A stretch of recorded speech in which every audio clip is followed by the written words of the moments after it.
Assalamualaikum warahmatullahi wabarakatuh. Bersama saya Ibu Yusrika Warnida Hanum, mengajar bidang studi kimia di SMA Islam An-Nizam Medan. Apa kabar semuanya? Semoga sehat dan tetap semangat belajar meskipun dari rumah.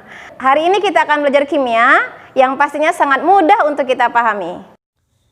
Bismillahirrahmanirrahim. Assalamualaikum warahmatullahi wabarakatuh. Alhamdulillahirabbil alamin.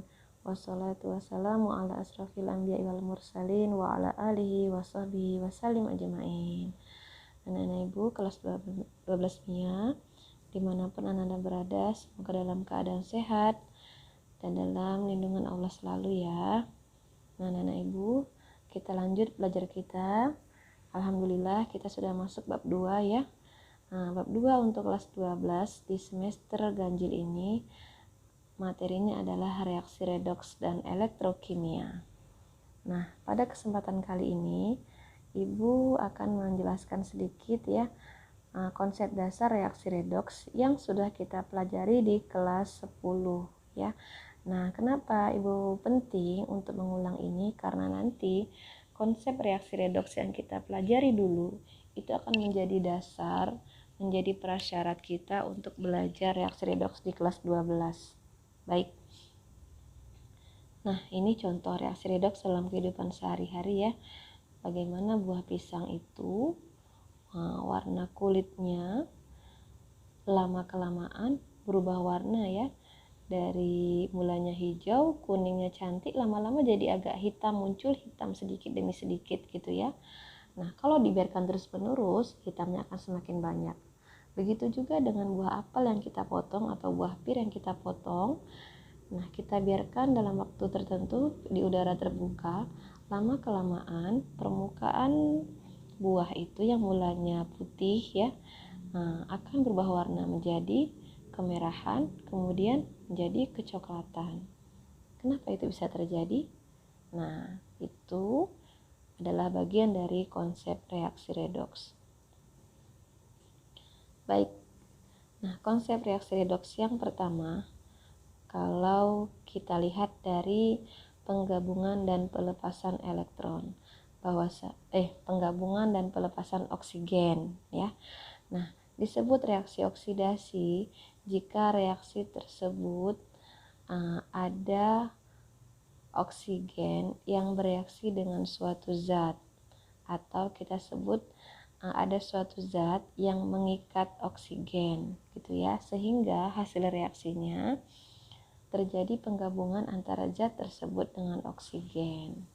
Nah, jadi kalau terjadi reaksi antara oksigen dengan suatu zat disebut reaksi oksidasi. Perhatikan contoh reaksi berikut. Kita lihat ada Mg tambah O2 menjadi MgO dan CH4 tambah O2 menjadi CO2. Bagaimana O-nya tadi diikat atau bereaksi dengan C sekarang ya. Nah, kemudian reduksi adalah kebalikannya. Kalau oksidasi tadi pengikatan oksigen, maka reduksi adalah pelepasan oksigen dari suatu zat. Jadi yang mulanya zat itu mengikat O, nanti setelah terjadi reaksi reduksi, O-nya sudah terlepas. Contohnya adalah CuO ditambah H2 menjadi Cu. Lihat O-nya sudah tidak ada pada Cu. Yang kedua FeO. Kita lihat FeO tambah CO, nah ternyata Fe-nya sudah melepas O. Itu yang pertama ya, mudah sekali ya. Yang kedua, ada reaksi redoks ditinjau dari pelepasan dan penerimaan elektron. Nah, kita lihat ya. Disebut reaksi oksidasi kalau reaksi itu melepaskan elektron.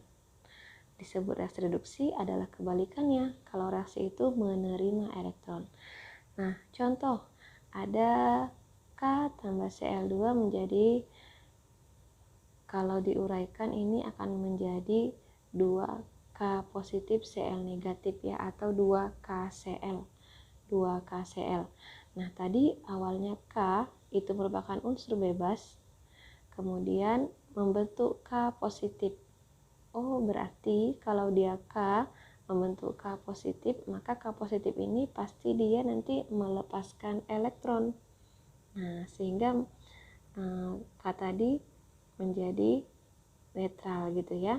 K H positif tambah elektron.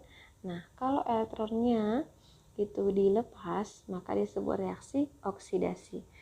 Kemudian Cl-nya menerima elektron Cl yang tidak bermuatan, kemudian ditambah elektron sehingga Cl membentuk Cl negatif. Nah, ini disebut reaksi reduksi. Bagaimana kita bisa membedakan suatu reaksi itu mengikat atau menerima gitu ya, kemudian melepas atau menghasilkan. Perhatikan zat itu posisinya di mana. Kalau di sini elektron posisinya di sebelah kanan tanda panah, berarti elektron itu dilepas gitu ya, atau dihasilkan. Sebaliknya, kalau elektron itu di posisinya sebelah kiri tanda panah, berarti diikat atau diterima gitu ya. Nah, jadi cara membedakannya begitu. Yang ketiga adalah konsep redoks berdasarkan perubahan bilangan oksidasi atau perubahan Bilox. Bilox ini kita ketahui memiliki aturan tertentu ya.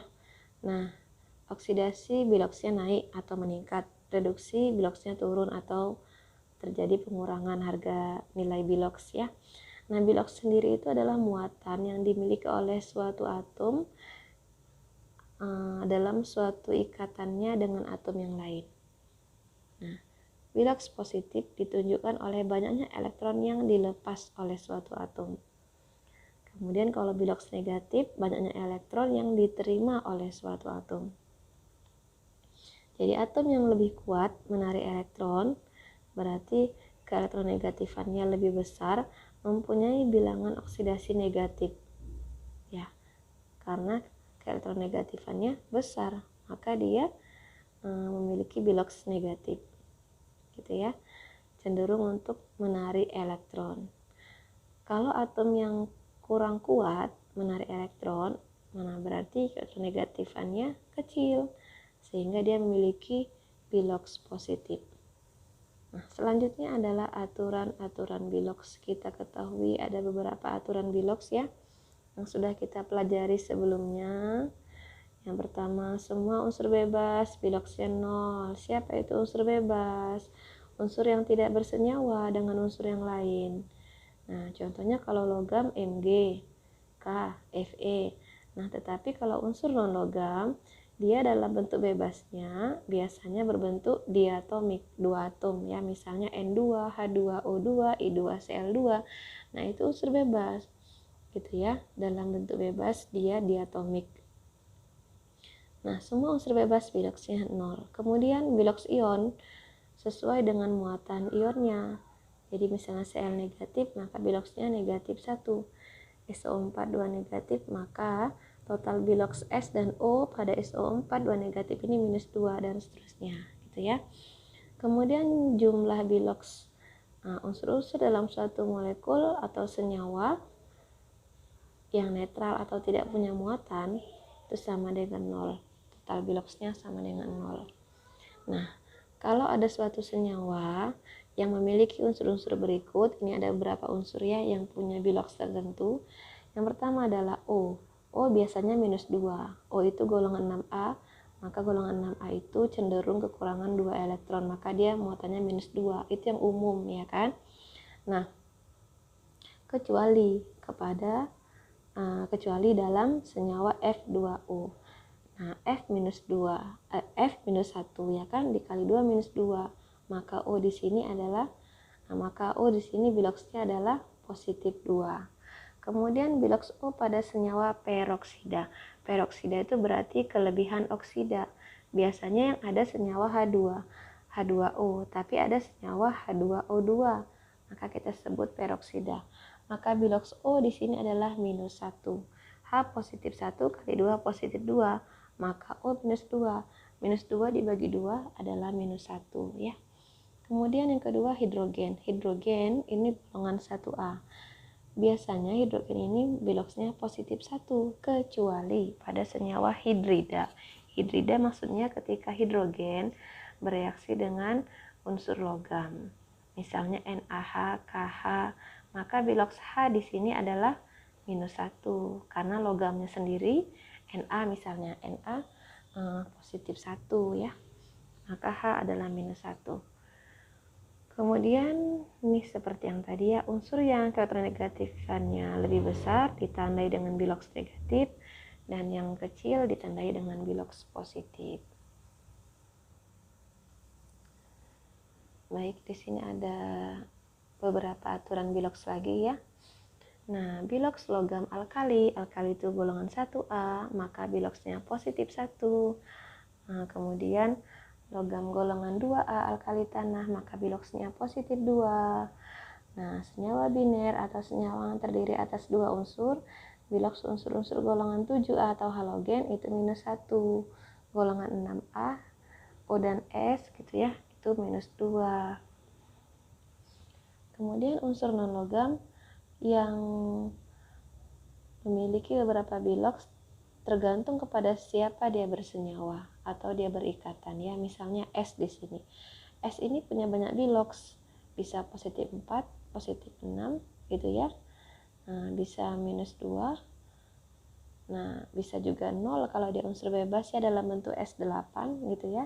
Jadi tergantung kepada siapa dia bersenyawa. Bagaimana kita tahu berapa biloksnya? Kita cari dulu berapa biloks dari unsur teman dia bersenyawa. Nah, ini ada contoh soal, 2 contoh. Tentukan biloks masing-masing unsur dalam senyawa berikut. Na2O, Na2O, perhatikan ya. Nah, kalau Na biloksnya positif 1 kali 2 maka positif 2. O -2. Total biloksnya sama dengan 0. Ingat tadi ada aturan, kalau ada senyawa tidak bermuatan maka total biloks dari unsur-unsur dalam senyawa itu adalah 0 ya. Kemudian yang B juga sama, total biloksnya harus 0 karena senyawa ini tidak punya muatan. Ada K2Cr2O7. Jadi K golongan 1A, biloksnya positif 1 dikali 2 positif 2. Kemudian O dulu yang kita cari ya, O itu -2 dikali 7 -14. -14 ditambah positif 2 sama dengan -12. -12 ditambah berapa sama dengan 0, berarti positif 12. Positif 12 itu kalau CR-nya ada 2, kalau CR-nya cuma 1, maka dibagi 2. Hasilnya biloks CR pada senyawa K2Cr2O7 adalah positif 6. Mudah sekali ya kan? Kemudian contoh berikut. Nah, ini sudah kita buat dalam bentuk reaksi, tidak lagi senyawa-senyawa sendiri gitu ya, senyawa tunggal, sudah dalam bentuk reaksi. Cl2 tambah H2 menjadi 2HCl. Nah, Cl2 berarti unsur bebas, biloksnya 0. Nah, Cl pada HCl biloksnya -1, 0 menjadi -1, biloksnya turun. Kalau biloksnya turun berarti reaksi reduksi. H2 biloksnya 0, 0 menjadi positif 1, maka biloksnya naik, oksidasi. Maka itu adalah reaksi redoks. Kemudian ada contoh yang kedua, kita perhatikan ini ada H2S tambah HNO3 menjadi 3S tambah 2NO tambah 4H2O. Nah, S pada senyawa H2S biloksnya -2. Kemudian HNO3N positif 5 ya. Positif 1 dari H tambah -6 dari O. Positif 1 tambah -6 -5. -5 tambah berapa sama dengan 0? Positif 5 gitu ya. Nah, kemudian hasilnya 3S. S ini unsur bebas, maka biloksnya 0. Maka S berubah dari -2 menjadi 0.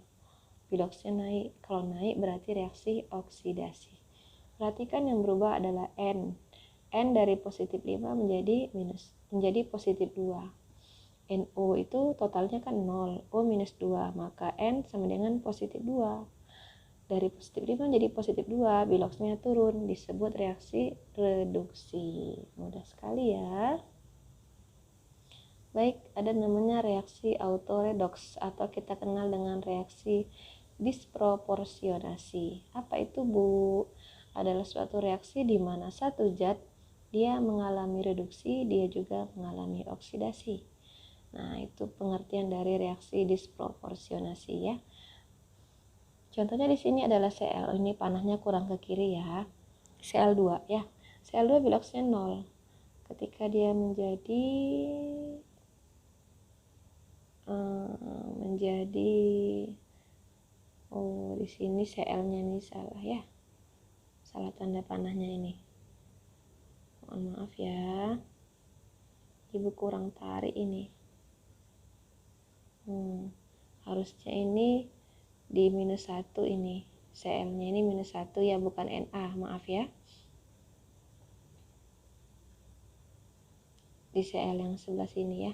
Nah, jadi CL-nya ini 0, CL2 0, ini CL2 0 ya. Kemudian menjadi NaCl. NaCl itu kan Na positif, Cl-nya negatif ya. Nah, di NaCl ini yang -1, Cl yang merah ini ya. Nah, itu salah tarik ibu ya. Kemudian yang NaClO itu baru Cl-nya positif 1 ya kan. Nah, Na positif 1, O-nya -2, berarti kan -1. Supaya jadi 0 maka Cl-nya positif 1. Jadi di sini dalam hal ini Cl2 dia mengalami reaksi redoks yang disebut dengan disproporsionasi, di mana Cl2 dia mengalami reduksi, dia juga mengalami oksidasi. Kalau dia mengalami reduksi dari 0 tadi ya menjadi -1 di NaCl. Nah, kalau oksidasinya dari 0 Cl2 menjadi NaClO menjadi positif 1, itu reaksi oksidasinya ya. Nah, zat yang mengalami oksidasi disebut reduktor karena dia mengakibatkan zat lain mengalami reduksi ya. Kemudian zat yang mengalami reduksi disebut oksidator karena dia mengakibatkan zat lain mengalami oksidasi. Demikian anak-anak ibu konsep redoks yang mau kita ulang-ulang ya.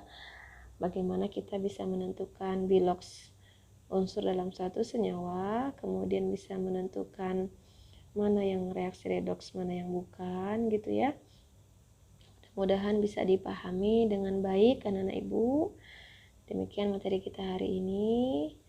Semoga bisa dipahami dengan baik ya. Nanti kita diskusi lebih lanjut. Nah, ibu jangan lupa tetap semangat belajarnya, jaga kesehatan dan sholat. Berdoa kepada Allah untuk kebaikan diri kita dan lingkungan sekitar kita. Terima kasih. Assalamualaikum warahmatullahi wabarakatuh. Sekianlah pembelajaran kita hari ini. Sampai jumpa di video pembelajaran selanjutnya. Jangan lupa like, comment, and share. SMA Islam An-Nizam, unggul, cerdas, Islami. Assalamualaikum warahmatullahi wabarakatuh.